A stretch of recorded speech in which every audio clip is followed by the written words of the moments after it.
una ay letter. Anong tunog? Letter S. Ayan o, pagkasunod ng letter C ay letter E o I, ang nagiging tunog ay letter S. Kaya ito ay C. Kapag ka naman, ang kasunod ay A, O, at U, ang nagiging tunog ay letter K. Nagiging tunog niya ay K.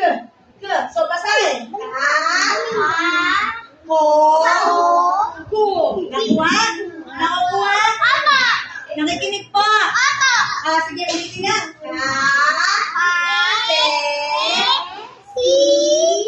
Ko, ku. Lahat ng letter K ang tunog. Ka, ko, ku. Ito naman. Si.